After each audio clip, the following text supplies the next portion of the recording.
जय हिंद दोस्तों, welcome back to smart IAS foundation. You are watching Pre-Secure with me, Raj Gaurav, and on today, March 11, we will discuss this topics from current affairs. आज के Pre-Secure के session में हम लोग इन topic से रिलेटेड करंट अफेयर्स के MCQ को prelims और मेंस दोनों पर्सपेक्टिव में डिस्कस करेंगे. जो पहला टॉपिक आज है वो है commission on the status of women और इसके रिसेंट रिपोर्ट्स को लेकर, इसके रेलेवेंस को लेकर. The second topic would be Khelo India tribal games 2026. Khelo India games के बारे में तुमने पहले भी पढ़ा होगा, पहले सुना होगा, या हो सकता है तुम में से कई लोगों ने पार्टिसिपेट भी किया होगा. बट आज हम बात करेंगे खेलो इंडिया ट्राइबल गेम्स की, कि ट्राइबल स्पेसिफिक गेम्स को प्रमोट करने के लिए पर्टिकुलर एक स्टेट ने एक बड़ा अच्छा इनिशिएटिव लिया है. वो कौन सा स्टेट है, क्या इसके रेलेवेंस है, वो हम डिस्कस करेंगे. अच्छा, एक और बात, अब तुम में से जो भी हमारे एस्पिरेंट, अगर आपने खेलो इंडिया गेम्स में पहले पार्टिसिपेट किया है, then you can share your experience as well, कि सर हमारा ये एक्सपीरियंस रहा था, बड़ा अच्छा लगेगा मुझे पढ़कर. The third topic would be hydroxyl megamers and cosmic beacon. Science and technology से स्पेस एक्सप्लोरेशन से रिलेटेड ये टर्म न्यूज में मेंशन था. हम इसकी बात करेंगे कि ये हाइड्रोक्सिल मेगामर्स क्या हैं, कॉस्मिक बेकन क्या होता है. The fourth would be a species which is mentioned in the news, the Bengal florican. इसके कंजर्वेशन एफर्ट्स क्या थ्रेट है, उसे डिस्कस करेंगे. And then last but not the least would be PM Jay scheme. It means Pradhan Mantri Jan Arogya Yojana या प्रधानमंत्री जन आरोग्य scheme. ये आज के मेन हमारे प्री सिक्योर के 5 टॉपिक्स होंगे. फिर उसके बाद कल के प्रैक्टिस क्वेश्चंस को हम डिस्कस करेंगे और आज के लिए तुम्हारे लिए होंगे नए practice question. So come to the very first topic related to the global organisation and the funds focusing on development and gender equality. ये जो commission on the status of women की बात कर रहे थे ना, इससे ये रिलेटेड ये हमारा पहला क्वेश्चन होगा. एज यहाँ तुम पीआईबी के अपडेट में देख सकते हो that the union ministry of women and child development ने एक अपडेट डाला that MOS for Women and Child Development Srimati Savitri Thakur to participate in the 70th session of the Commission on Status of Women at the United Nations in New York. तो यहाँ से सबसे पहले हमें ये बात समझ में आई कि जो commission on the status of women है ना, ये यूनाइटेड नेशन से कहीं ना कहीं कनेक्टेड है. इसकी जो मीटिंग हो रही है वो यूनाइटेड नेशंस की हेडक्वार्टर में न्यूयॉर्क में हो रही है, राइट. और इसके 70th मीटिंग में हमारे भारत की तरफ से हमारे minister of state Shrimati Savitri Thakur ji participate करने जा रही है. ओके, यहाँ एक और चीज क्या लिखा है that India to highlight women led development, okay, access to justice and global south cooperation. Global south cooperation, तो हम ये ग्लोबल साउथ कोऑपरेशन को भी समझेंगे कि ग्लोबल साउथ कोऑपरेशन क्या है. अगर थोड़ा सा यहाँ पर मैं तुम्हें हिंट दूं, थोड़ा मैं तुम्हें समझाऊं, तो ग्लोबल साउथ कोऑपरेशन मतलब जो डेवलपिंग नेशंस है ना, जैसे इंडिया हो गया, साउथ अफ्रीका हो गया, ब्राजील हो गया, ये ग्लोबल साउथ नेशंस है. इसके अलावा और भी नेशंस है, स्पेशली ये 3 नेशंस ग्लोबल साउथ के, ये साथ में आकर ओवरऑल ग्लोबल लेवल पर स्पेशली अपने डेवलपिंग नेशंस में विमेन लेड डेवलपमेंट को प्रमोट करने का काम करेंगे. ये ग्लोबल साउथ कोऑपरेशन था. आज इसकी डिटेल्स हम डिस्कस करेंगे. सो पहला स्टेटमेंट क्या, the commission on the status of women is a functional commission of the UN economic and social council whose members are elected for a tenure of 3 years. अब जो पहला स्टेटमेंट है ना, जो पहला पार्ट है कि एक फंक्शनल ग्रुप है UN commission on social council का, वहां तक तो सही है. लेकिन जो मेंबर्स होते हैं ना, वो 3 ईयर के टेन्योर्स पे नहीं, जो मेंबर्स होते हैं वो 4 ईयर के टेन्योर्स पे इलेक्ट होते हैं. ये सारी चीजें प्रीलिम्स के लिए बड़े इंपॉर्टेंट होती है कि भाई किस ग्रुप का पार्ट है. तो ग्रुप का पार्ट तो हमने देख लिया UN economic and social council, लेकिन इनके मेंबर 4 साल के लिए इलेक्ट होंगे, 3 साल के लिए नहीं. ये बड़े इंपॉर्टेंट चीजें याद रखना है. तो पहला स्टेटमेंट इसके वजह से रॉन्ग हो गया. Second, the Beijing Declaration and Platform for Action is a comprehensive global agenda adopted to achieve gender equality and the empowerment of women. सही बात है कि जो बीजिंग डिक्लेरेशन है ना, Beijing declaration and platform for action, ये एक global agenda था जिसको डिफरेंट नेशंस ने अडॉप्ट किया so that they can promote gender equality promote कर सके और ओवरऑल अपने अपने नेशंस में, अपने स्टेट्स में विमेन एम्पावरमेंट कर सके. ये है बीजिंग डिक्लेरेशन, करेक्ट स्टेटमेंट है ये. Third, the UN Office for South-South Cooperation serves as the fund manager and the secretariat for the IBSA fund.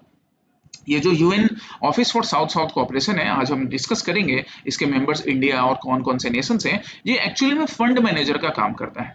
कौन से फंड के लिए, आईबीएसए फंड के लिए. ये स्टेटमेंट करेक्ट है, आईबीएसए फंड भी मैं तुम्हें अभी समझाऊंगा. तो यहाँ से हमें 2 स्टेटमेंट करेक्ट मिले, हमारा आंसर क्या होगा, only 2.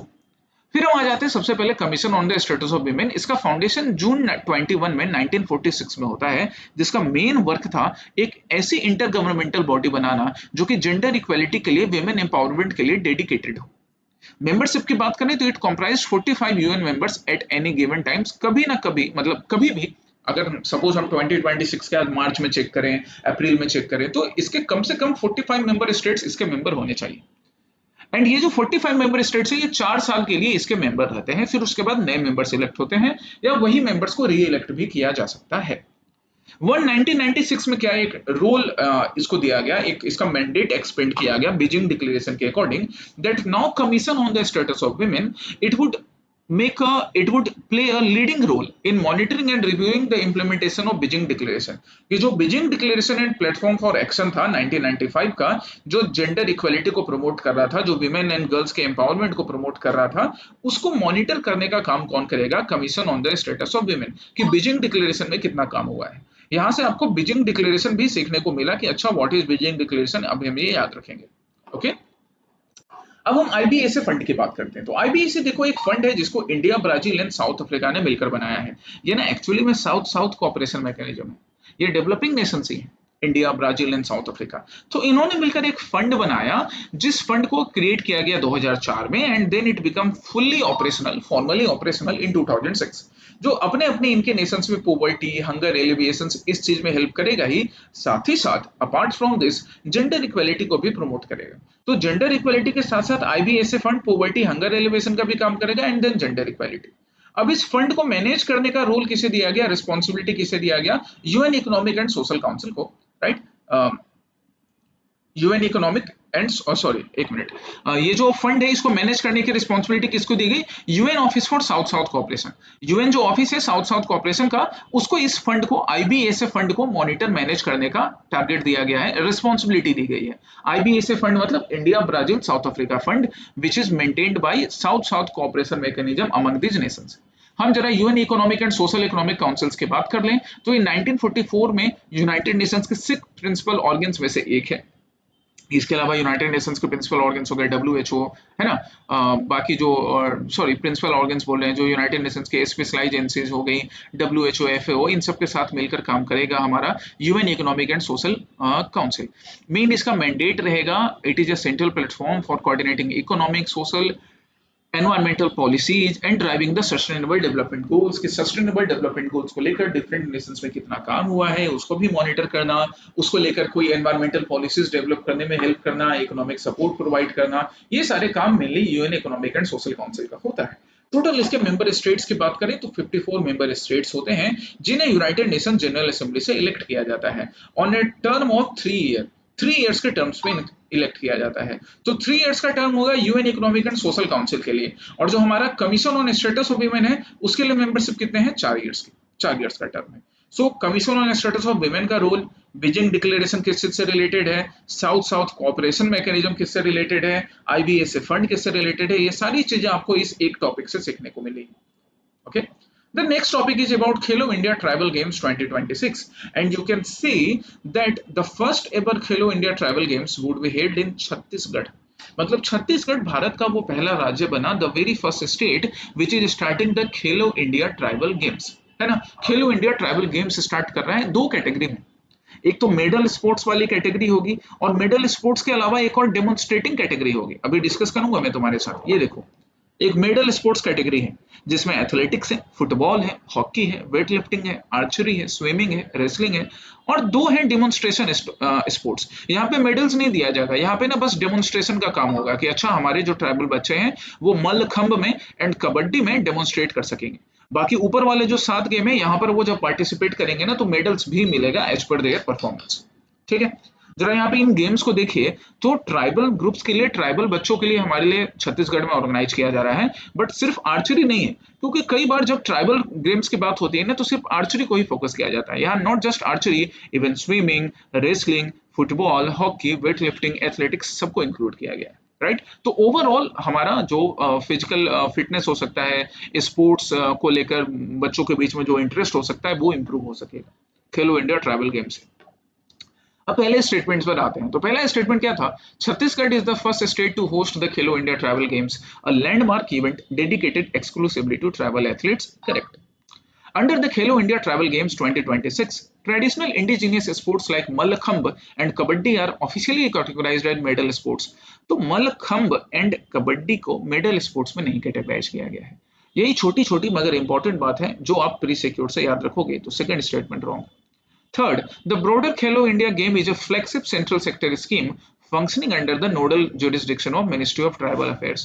Actually ministry of tribal affairs नहीं, यूथ अफेयर्स के अंदर काम करता है जो हमारा खेलो इंडिया स्कीम है. सो थर्ड स्टेटमेंट भी रॉन्ग है, इनकरेक्ट ढूंढना था. आंसर क्या होगा? B, 2 and 3 only. Right. So Chhattisgarh पहली बार खेलो इंडिया ट्रैवल गेम कर रहा है, ये याद रखेंगे. मैस्कट इसका बनाया गया किसको? मोरवीर को. मोर मतलब होता है माइन, अपना छत्तीसगढ़ी लैंग्वेज में, और वीर मतलब बहादुर. राइट. तो मोरवीर मतलब हमारे बहादुर ट्राइबल लड़के. ये छत्तीसगढ़ ने ट्राइबल लड़के, ट्राइबल लड़कियां दोनों, ये छत्तीसगढ़ ने अपना मैस्कट रखा है खेलो इंडिया ट्रैवल गेम्स का. इसको मैनेज करने का काम मिनिस्ट्री ऑफ यूथ अफेयर्स, जो कि प्राइमरी बॉडी है, साथ ही साथ sports authority of India, sports authority of India के अलावा नेशनल स्पोर्ट्स फेडरेशन और बाकी कमिटीज कर रही है. खेलो इंडिया स्कीम की हम बात करें तो ये एक सेंट्रल सेक्टर स्कीम है जो मिनिस्ट्री ऑफ यूथ अफेयर्स इसकी मेन इंप्लीमेंटिंग बॉडी है. इसको लीगल स्टेटस भी दिया गया when Khelo India games was declared as event of national importance in 2020. 2020 में खेलो इंडिया को ना events of national importance declare किया गया. Right. Under the sports broadcasting signals act 2007. ये चीज बड़ा इंपॉर्टेंट है कि खेलो इंडिया को एक लीगल स्टेटस भी दिया गया है. इनिशियली नहीं था, but now the Khelo India has been given legal status since 2020 under the sports broadcasting signals act 2007. Right. The third topic is about hydroxyl megasmers. Megamasers या मेगास्मर्स क्या है? द हिंदू में एक आर्टिकल छपा, आप इस पिक्चर को देखिए. तो हाइड्रोक्सिल मेगा मेजर से हमें ये चीज मालूम करनी है कि यहाँ पर ना लाइट एमिशन होगा. यहाँ डार्क स्काई में है ना, स्काई में, यूनिवर्स में हमें ना इस टाइप के लाइट वाले फेनोमेनन ऑब्जर्व होंगे मेगा मेजर्स में. लेजर है, मेगा मेजर, ऐसे याद रखना है कि मेगा मेजर में लेजर है. चलिए पहला स्टेटमेंट क्या? They act as powerful cosmic beacons emitting amplified beams of radio waves allowing astronomers to observe regions of distinct galaxies that are otherwise hidden by thick cosmic dust. वैसे ये statement correct है, but सिर्फ यहाँ पे correct incorrect नहीं check करना है, इसलिए हम तुरंत इसके एक्सप्लेनेशन पर चलते हैं और समझते हैं. तो हाइड्रोक्सिल मेगा मेजर्स क्या है? एक ऐसा इवेंट है जहाँ पे नेचुरली ही माइक्रोवेव या रेडियो वेव्स एमिट होते हैं डीप स्पेस में. और जब डीप स्पेस में ऐसे माइक्रोवेव्स या रेडियो वेव एमिट होते हैं ना, तो अचानक से रोशनी होती है, और इस रोशनी को ही हम कॉस्मिक बेकन के नाम से बुलाते हैं. This cosmic beacon is very much important for scientist to study the nature. Scientist ना, जो रिसर्चर्स हैं, वो ना इस लाइट को यूज करते हैं और यूनिवर्स को स्टडी करने का काम करते हैं, स्काई को स्टडी करने का काम करते हैं. ठीक है, cosmic beacon. So cosmic beacon is the phenomenon where naturally the lights are being created through this microwaves और radio waves known as hydroxyl mega masers. अब ये जो हमारे हाइड्रोक्सिल मेगा मेजर्स हैं, दे आर द माइक्रोवेव और radio equivalent of laser, and they naturally occur in space where molecules amplify radio signals. है ना, जब विजिबल लाइट को एम्पलीफाई करेंगे तो वो विजिबल लाइट्स ना डिस्पर्स हो जाता है, लेकिन जब रेडियो सिग्नल्स को एम्पलीफाई करेंगे तो रेडियो सिग्नल्स ना डिस्पर्स नहीं होते हैं. They can even travel through gas clouds, जिससे कि डार्क स्पेस भी क्लियरली विजिबल होता है. क्लियरली मतलब थोड़े टाइम के लिए सही, बट विजिबल होता है. अगर यहाँ पे विजिबल लाइट पहले इमिट होता ना, तो विजिबल लाइट ना धीरे धीरे डिस्पर्स हो जाता है. सिंस रेडियो सिग्नल इमिट होते हैं, तो ये एक्चुअली में ना डार्क गैस क्लाउड से भी ट्रेवल करके एक्चुअली विजिबिलिटी बढ़ाने का काम करते हैं. होता क्या है, ये जो रेडियो सिग्नल्स हैं, this radio signals they actually create hydroxyl molecules. ये जो हाइड्रोक्सिल मॉलिक्यूल्स है, इसमें एक ऑक्सीजन एटम और एक हाइड्रोजन एटम रहता है. Because of this hydroxyl molecule, you can see the colorful lights in the space. इसी की वजह से हमें कलरफुल लाइट्स स्पेस में दिखते हैं इन हाइड्रोक्सिल मॉलिक्यूल्स के वजह से. सो हमारे क्वेश्चन का पहला स्टेटमेंट तो करेक्ट हुआ, that they act as a powerful cosmic beacons emitting amplified beams of radio waves, and so the astronomers they become able to observe distant galaxies. ये जिसको हम स्पेस बेकन बुला रहे थे, पहला statement correct. Second, a naturally occurring measure in deep space is produced when hydroxyl molecules are highly excited and amplify visible light signals. Actually not visible light signals, they actually amplify microwaves which can travel through dust particles clouds as well. So statement 2 wrong है, 1 correct है. Answer क्या होगा? 1 is correct but 2 is incorrect. ठीक है, तो mega measures के बारे में याद रखिएगा। कैसे इनका फॉर्मेशन होता है, तो इनका फॉर्मेशन होता है जब गैलेक्सीज कोलाइड करती हैं या मर्ज करती हैं, उस टाइम में ना large amount of energy release होती है, and this amount of energy it actually excites the OH molecules. OH मतलब हाइड्रोक्सिल मॉलिक्यूल्स। यहाँ पर इन मेजर सिग्नल्स का या हाइड्रोक्सिल मेगा मेजर्स का फॉर्मेशन होता है। इनके इंपॉर्टेंस की बात करें तो सबसे बड़ा इंपॉर्टेंस कॉस्मिक बेकन्स के रूप में, कि यहाँ पर ये जो लाइट क्रिएट हो रही है इससे गैलेक्सीज को या यूनिवर्स को, स्पेस को स्टडी किया जाएगा, गैलेक्टिक स्टडीज में यूज होती हैं, एंड कॉस्मिक मेजरमेंट में भी हमारे इन मेगा मेजर्स का यूज हो पाता है। The next topic is about Bengal florican. As you can see in Assam Tribune that encroachment in Manas core habitat sparks concerns over the florican survival. ये मानस National Park है। Manas National Park के core region में, actually core region सबसे protected होना चाहिए, but unfortunately and due to negligence Manas के core region में भी इंक्रोचमेंट हो रहा है, और इसके वजह से ना बंगाल फ्लोरिकन्स के नंबर कम हो रहे हैं। तो दो चीज यहाँ पर ध्यान देने लायक है कि भाई ये इंक्रोचमेंट कंट्रोल हो और बंगाल फ्लोरिकन्स के नंबर्स को भी रिवाइव किया जा सके। Okay, so come to these statements related to Bengal florican. पहला स्टेटमेंट क्या, it is classified as endangered on the IUCN red list. Actually it is classified as critically endangered. ये डिटेल्स यहाँ पर मैंने मेंशन कर रखे हैं कि ये क्रिटिकली इंडेंजर्ड हैं, वाइल्ड लाइफ प्रोटेक्शन एक्ट 92 के शेड्यूल 1 में है, जिससे कि इनको हाईएस्ट लेवल ऑफ प्रोटेक्शन मिलता है। ये है बंगाल फ्लोरिकन्स, ये देखो बंगाल फ्लोरिकन्स, ठीक है। और साइट्स के भी अपेंडिक्स 1 में है, मतलब चाहे वो इंटरनेशनल ट्रेड कंट्रोल करने वाली बॉडी हो, वाइल्ड लाइफ प्रोटेक्शन एक्ट हो या IUCN हो, सबने इसको एक्सट्रीम लेवल ऑफ प्रोटेक्शन में कवर कर रखा है, राइट। इट मींस इसके नंबर कम हो रहे हैं, that's why extreme level of protection जरूरी है। पहला स्टेटमेंट रॉन्ग था। Second, its primary habitat consist of dense tropical evergreen forest. अब डेंस ट्रॉपिकल एवरग्रीन फॉरेस्ट तो मानस में नहीं मिल रहे हैं ना, सो रॉन्ग हो गया। Under the wild life protection act it is placed in schedule 2, no it is placed in schedule 1, so how many are correct, none of the above, कोई correct नहीं था, ठीक है। सो बंगाल फ्लोरिकन के बारे में और जाने तो ये बस्टर्ड फैमिली को बिलोंग करता है, and it actually found in low land tall alluvial grassland, जो कि आपको मानस में मिलेंगे। यहाँ पर एल्यूवियल ग्रासलैंड्स मिलते हैं, right, savanna type of vegetation मिलता है, यहाँ पर भी हमारे बंगाल फ्लोरिकन एग्जिस्ट करते हैं, राइट। एक्चुअली इनका ना दो पॉपुलेशन देखने को मिलता है। एक पॉपुलेशन क्या है, द इंडियन सबकॉन्टिनेंट, जो कि इंडिया नेपाल में मिलते हैं बंगाल फ्लोरिकन, और दूसरा साउथ ईस्ट एशिया कंबोडिया में मिलता है। इंडियन डिस्ट्रीब्यूशन की बात करें तो they are mostly restricted to the Terai region of Uttar Pradesh as well as the Brahmaputra valley in Assam. Brahmaputra valley in Assam की बात करें तो मानस, काजीरंगा, ओरांग में और अरुणाचल प्रदेश में भी आपको बंगाल फ्लोरिकन्स दिख जाएंगे। मतलब असम में, अरुणाचल में, उत्तर प्रदेश में, नेपाल के एडजॉइनिंग एरियाज में, कुछ कुछ भूटान में भी आपको बंगाल फ्लोरिकन्स देखते हैं। इनका एक बड़ा स्पेशल कैरेक्टरिस्टिक है मेल बंगाल फ्लोरिकन्स का, जो ऐसे ट्रीज के ऊपर, ट्रीज या कहें तो लॉन्ग ग्रास के ऊपर आकर ऐसे डांस करने का काम करते हैं और अट्रैक्ट करते हैं किसको, फीमेल फ्लोरिकन्स को, ठीक है। Due to over exploitation, due to over grazing and due to cutting of grasslands, ये जो बंगाल फ्लोरिकन्स है इनके नंबर कम हो रहे हैं। ये यहाँ पे इंफॉर्मेशन मानस नेशनल पार्क के बारे में है जो कि तुम पढ़ सकते हो। चलिए, come to the last but not the least topic about Pradhan Mantri Jan Arogya Yojana. आप यहाँ इंडियन एक्सप्रेस का अपडेट देख सकते हो। ₹54 के मतलब 54,000 आउट ऑफ पॉकेट एक्सपेंडिचर पर hospitalisation in private facilities under Pradhan Mantri Jan Arogya Yojana, a study commissioned bye NITI Aayog. NITI Aayog की स्टडी क्या बोली है कि भाई यहाँ पर प्रधानमंत्री जन आरोग्य योजना होने के बाद भी प्राइवेट हॉस्पिटल्स में तो खर्चा ज्यादा लग जा रहा है, तो फिर प्रधानमंत्री जन आरोग्य योजना का इंप्लीमेंटेशन कैसे सक्सेसफुल हुआ। है, हम प्रधानमंत्री जन आरोग्य योजना की बात करें तो पहला स्टेटमेंट क्या दिया हुआ है, that it is a central sector scheme completely funded by union government. Actually health से रिलेटेड स्कीम है ना, तो सेंट्रल सेक्टर नहीं, सेंट्रली स्पॉन्सर्ड होगी। यहाँ पे स्टेट का भी रोल इंपॉर्टेंट हो जाता है। Okay, first is wrong. Second, it provides a health cover of ₹5 lakh पर family per year strictly for secondary and tertiary care hospitalization with no restrictions on family size। ये सही है कि secondary and tertiary care hospitalisation के लिए हर family को 5 लाख रुपया per year का हेल्थ कवर मिलता है, राइट। 5 लाख रुपया पर फैमिली, पर पर्सन नहीं, पर फैमिली दिया जाता है। ओके, क्योंकि पर पर्सन अगर सरकार देने लगेगी तो फिर तो सरकार बोलेगी कि भैया बहुत ज्यादा हो गया, जिस फैमिली में नंबर ऑफ पीपल ज्यादा है।